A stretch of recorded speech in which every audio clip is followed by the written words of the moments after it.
Hello everyone, my name is Oksana Torubara and I'm an English teacher. Right, being a teacher, I'm in a constant search of effective tools of expanding my students' learning potential.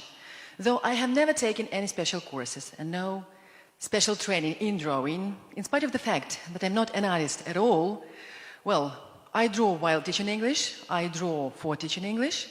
Well, I'd better put it like this. I teach my students drawing for better learning English.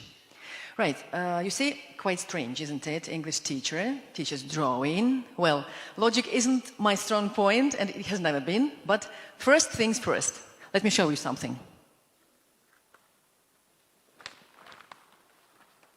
This is my visual profile.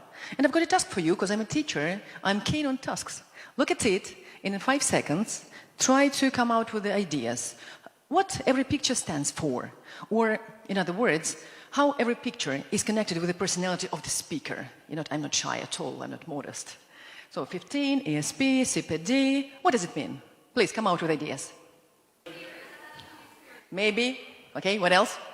ESP, right, CPD, best audience ever, really. I'm an English teacher and university lecturer with more than 15 years of professional experience, right? I'm a PhD holder, this is my thesis, I'm very proud of it.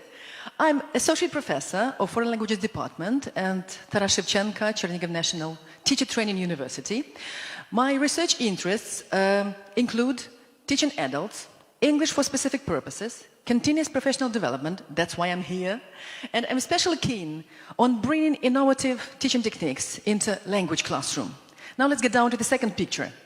For someone it might look like a seaweed or a jellyfish or a monster with many, many heads and many, many legs. But for you, what is that? Can you say? What idea comes to my mind when you say it? Right, perfect, right. So this crowd is my students. Over the years I have been working in different private and state education establishments, teaching various English language courses for people of all ages. And my students are difficult to count, and the number keeps growing every academic year. My former students work in different fields, from politics and medicine to agriculture and computer science. Some of them have become my bosom friends. Some of them are my colleagues already. These people are the source of inspiration for me and the subject of my pride. I feel so happy when the students of mine achieve much more than I did. Right, picture number 3, that is the easiest one to explain. What is that? Oh, perhaps, right, good idea. What else? Okay, good try. Anything else? Actually, this is my family. There's 2 handsome men, are my husband and my son. They've got letters A on their stomachs, on their t-shirts, right? Because their names start with A. Alexei is for my husband and Artyom is for my son. I drew them here because you know, their names will be mentioned further on in the story, and there is one more reason. They play a significant role in my personal growth and in my professional development, and I'm very grateful to them. And they are the subject of my utter affection, to tell the truth. Right, now let's get down to picture number 4. That is very close to my talk today. What's that? Right, drawing, that is my passion, and that is my hobby.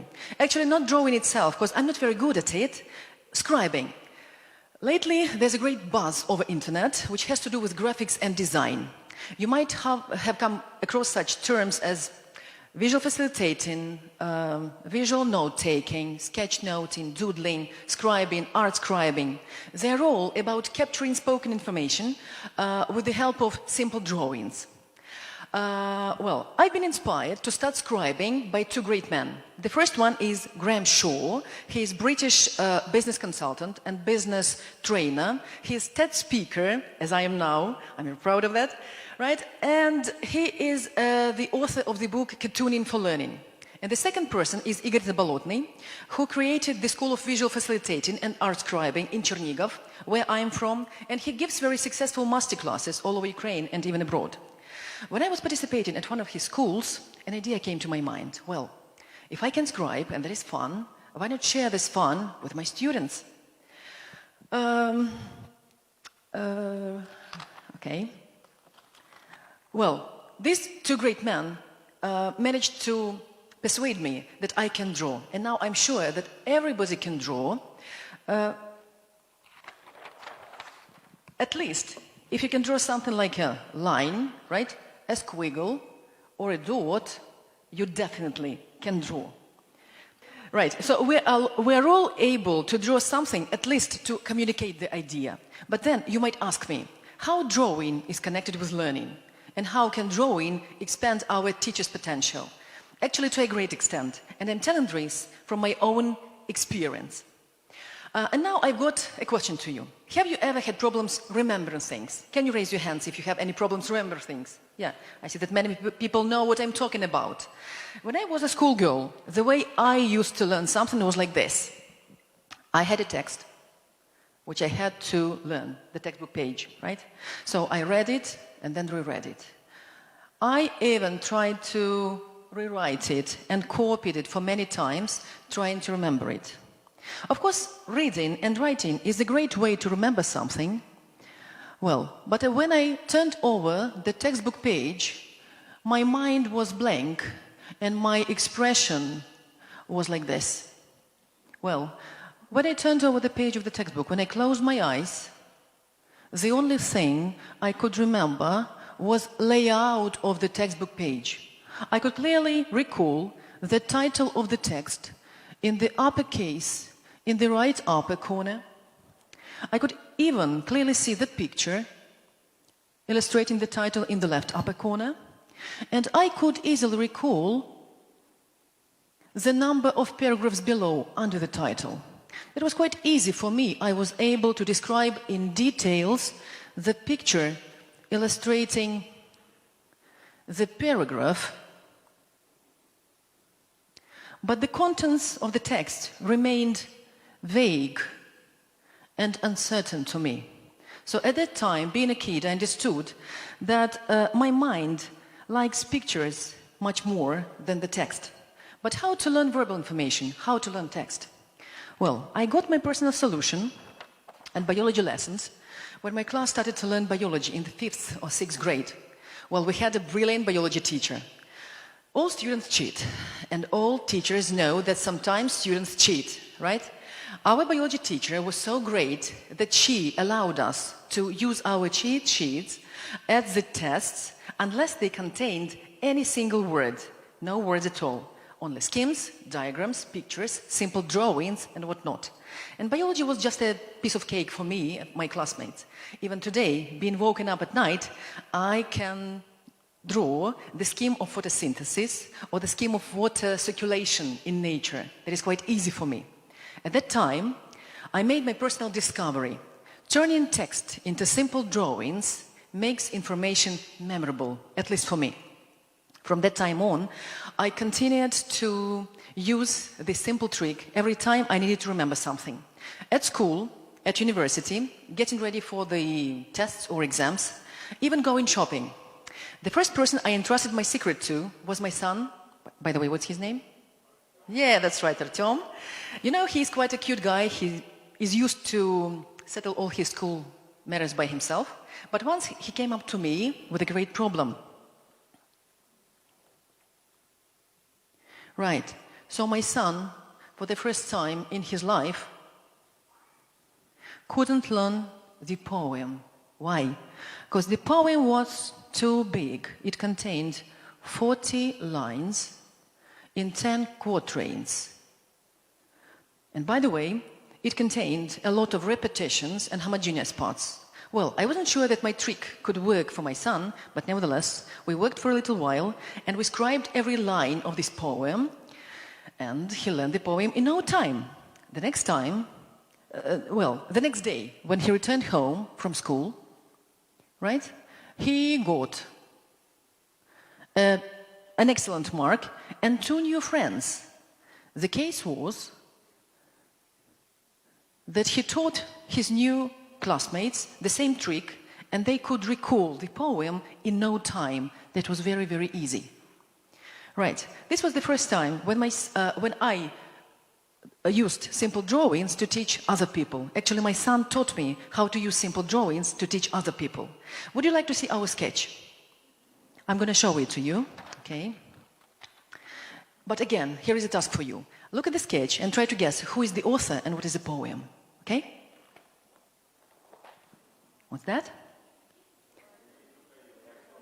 That's right. That is Volodymyr Sosura, outstanding Ukrainian poet, Любить Ukraину. And I think that occasion is marvelous for us, for everybody, to recite this great poem, at least 2 first quatrains. Are you with me? Let's do it all together, in full voice. Любіть Україну, як сонце любіть, як вітер і трави і води. Годину щасливу і в радості мить, любіть годину негоди. Любіть Україну вісні й наяву, вишневу свою Україну, красу її вічно живу і нову, і мову її солов'їну. You deserve applause. Thank you ever so much. You are a great audience. Thank you ever so much. I hope you are having fun. But you know, there is a serious science behind all of this. Experts say that the most powerful way to remember something is to create a mental image and then to draw it physically. Researchers at University of Waterloo in Canada have found that drawing simple pictures of information which needs to be remembered is the strong and reliable strategy to enhance memory. Well, they pitted drawing against some other encoding strategies, and drawing always came out on top. On every stage of the experiment, participants could recall twice as many words which were drawn than those which were written. Well, this benefit was labeled drawing effect. Canadian researchers believe that everybody could benefit from this effect, and this effect arises from the fact that drawing helps to create more cohesive memory trace, which better integrates semantic, motor, and visual information. Importantly, everybody could benefit from this effect regardless his or her artistic talent, because the quality of the pictures didn't seem to matter at all. To some extent, this memory principle is widely used in primary school, where drawing is a huge part of the curriculum. But as students grow older, the teachers tend to abandon the idea of drawing, and so do the students. But personally, I'm sure that we should revisit the idea that drawing has a huge educational impact.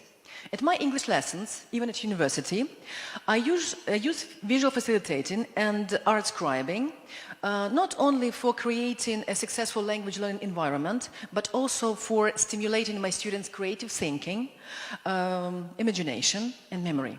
And now it's high time to check your memory. Here is a task for you again. You know, I'm the teacher. I'm very keen on different tasks. Do you remember my visual profile with which I started my talk? Remember? Look at the scheme of my visual profile, and right now close your eyes and try to reconstruct at least 5 facts about the speaker today. 5 facts. What? 15 years of what? Right, number 1. Very good, cool. Thank you. What else? Perfect. The best audience ever. You see, simple pictures can work perfectly. Okay, all teachers can use similar profiles every time when we need to start a new academic year, when we meet a new group. Such simple drawings can help me as warmers. They help me to switch my students over into English, to tune them into English after other subjects, chemistry or physics or higher mathematics, whatnot. They help me as icebreakers. They help me to stimulate or encourage cooperation and interaction. Today it helped me to melt the ice between you and me. Such simple drawings can serve as any pre-activity, pre-reading, pre-writing, pre-listening. If I want to build a logical sequence between the previous part of the lesson and the next one. I will show you something more. Simple drawings can be very helpful for learning phrasal verbs, or when we want to describe what is happening in the story, like these stickman figures. I use very often different emojis for describing psychological state of the person, when we learn feelings and emotions, when we talk about our feelings, right? My students love speech bubbles for creating dialogues and for storytelling. If you can draw a little bit, you can create a cartoon. You can draw somebody who is looking happy, or somebody who is fed up, or maybe somebody who is puzzled a little bit. Even learning grammar can be fun if you can draw a little bit. Here is the poster which we created with my students, summarizing the topic passive voice. You see, everything we've been talking about passive voice was summarized with the help of simple poster. We also created a set of drills for practicing passive voice. If you look at this poster, you will see that there is no need to give any instructions. You just waste your time if you give any instructions. Students only look at the speech pattern and they see the illustrations which they have to describe, and then they start using this speech pattern. Right now I need your help. Let's give it a try. Let's start with the third picture and try to make a sentence which describes it. America? Very nice, right. Football was invented by the English, yeah. And Hamlet? Right, so you recognize this outstanding man. Thank you so much. This is William Shakespeare. My students even dared to illustrate the most sacred thing in the history of English literature, that is sonnets of Shakespeare. And right now, again, a new task for you. Look at their scribing and try to guess what is a sonnet and at least two first lines. I'm sure you could do that because everybody learned the poems, or not poems, but sonnets of Shakespeare at university or at high school. Thank you so much. My mistress' eyes are nothing like the sun, right? And now we have a great opportunity to recite this poem all together. I will make the picture bigger and you will see how it works. Let's do it all together. My mistress's eyes are nothing like the sun. Coral is far more red than her lips red. If snow be white, why then her breasts are done. Look here, watch it. That is my favorite moment, yeah. If hairs be wires, black wires grow in her head. I have seen roses, damasked red and white, but no such roses see I in her cheeks. And in some perfume is there more delight than in the breath that from my mistress reeks. I love to hear her speak, yet well I know that music has a far more pleasant sound. I grant I never saw a goddess go. My mistress, when she walks, treads on the ground. And yet, by heaven, I think my love as rare as any she belied with false compare. You see, the last lines were quite difficult to illustrate. That's why we wrote them.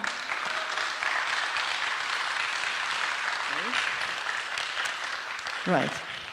As you see, it is obvious that picture is the easiest way to explain the meaning of the word. Classrooms may be fully equipped, but they can't hold everything.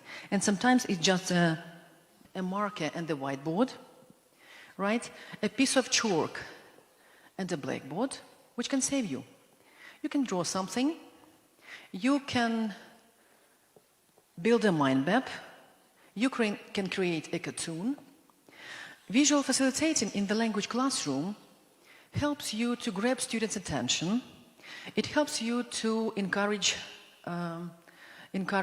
active participation and to boost retention. And besides, teachers' ability to draw something on the spot, to create a miracle, is highly appreciated by the students of all ages. Right. Most of us like drawing, even if we know little about it. It all started with the caveman, and it still exists on the walls of public places, right? In the toilets, right? On the desks at school, right? So you're very welcome to draw for your students, to draw with your students. Just give it a try and change the way you teach forever. Thank you.